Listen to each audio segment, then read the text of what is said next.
Hello friends, Debolina Rajdeep রান্নাঘরে তোমাদের সবাইকে স্বাগত জানাই।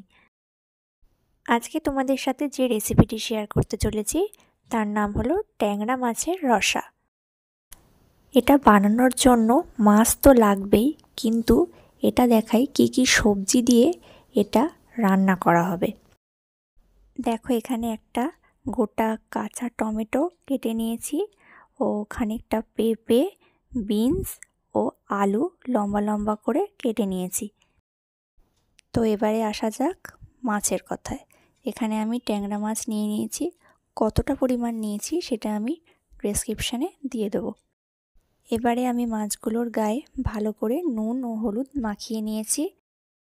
এবারে গ্যাস অন করে একটা কড়াই বসিয়ে দিয়েছি ও তাতে খানিকটা সাদা তেল দিয়ে দিয়েছি। এবারে ওই তেলের মধ্যে 1 টিস্পুন হলুদ গুঁড়ো দিয়ে মাছগুলোকে হালকা করে ভেজে এক এক করে তুলে নিচ্ছি। দেখো, দেখতে দেখতে আমার সবকটা মাছই এখানে এক এক করে ভাজা হয়ে গেছে। এবারে মাছ ভাজার ওই তেলেই কেটে রাখা সব সবজিগুলোকে এক এক করে দিয়ে দিচ্ছি। তারপরে সবজিগুলোর ওপরে পরিমাণ মতো নুন দিয়ে দিচ্ছি। সবজিগুলো একটু ভাজা ভাজা হয়ে গেলে উপর দিয়ে হলুদ গুঁড়ো দিয়ে দিচ্ছি। হলুদ গুঁড়ো দেওয়ার পরে একটু ঝাল হওয়ার জন্য লাল লঙ্কা দিয়ে দিচ্ছি, মাঝখান দিয়ে চিড়ে দুটো। সবজিগুলোকে ভালো করে নাড়াচাড়া করে এর মধ্যে 1 চামচ ধনে গুঁড়ো, 1 চামচ জিরে গুঁড়ো ও 1 চামচ লঙ্কা গুঁড়ো দিয়ে দিলাম। 1 চামচ আদা গ্রেট করে দিয়ে দিলাম।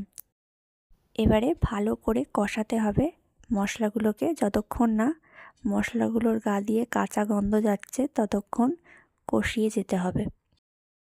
মশলা কষানো হয়ে গেলে পরে একটা বাতাসা দিয়ে দিচ্ছি এর মধ্যে মিষ্টি হওয়ার জন্য। কষাতে কষাতে যখন কাঁচা গন্ধটা চলে গেছে এবারে জল দিয়ে দিচ্ছি পরিমাণ মতো। জল দেওয়া হয়ে গেছে, এবার একটা পাত্র দিয়ে চাপা দিয়ে দিলাম। জলটা ফুটে গেছে, ঢাকনাটা সরিয়ে দিয়েছি। এবারে ভেজে রাখা মাছগুলোকে এক এক করে ঝোলের ওপর দিয়ে দেবো। মাছগুলোকে ঝোলের সাথে ভালো করে মিশিয়ে দিচ্ছি। এবারে ঝোলের মধ্যে অল্প একটুখানি নুন দিয়ে ওপর থেকে ধনেপাতা কুচিগুলো ছড়িয়ে দেব। এবারে আর কিছুই না, রং হওয়ার জন্য কাশ্মীরি লাল লঙ্কার গুঁড়ো ছড়িয়ে দেবো ওপর দিয়ে ও টমেটো সস দিয়ে দেবো। ব্যাস, আজকে আমাদের রেসিপি ট্যাংরা মাছের রসা একেবারে রেডি।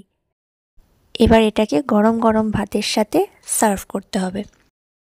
তো বলো বন্ধুরা, আজকের রেসিপিটি তোমাদের কেমন লাগলো? আর ভালো লাগলে অবশ্যই লাইক, শেয়ার আর কমেন্ট করতে কিন্তু একদম ভুলো না। আর যাবার আগে চ্যানেলটা সাবস্ক্রাইব করে দিও। ও রেসিপিটি ভালো লাগলে বাড়িতে অবশ্যই একবার ট্রাই করো। আজকের মতো ভিডিওটা এখানেই শেষ করছি। দেখা হচ্ছে পরের দিন অন্য কোনো নতুন রেসিপি নিয়ে। সবাই ভালো থেকো ও সুস্থ থেকো। তো আজকের মতো এখানেই শেষ করছি। Tata, bye bye.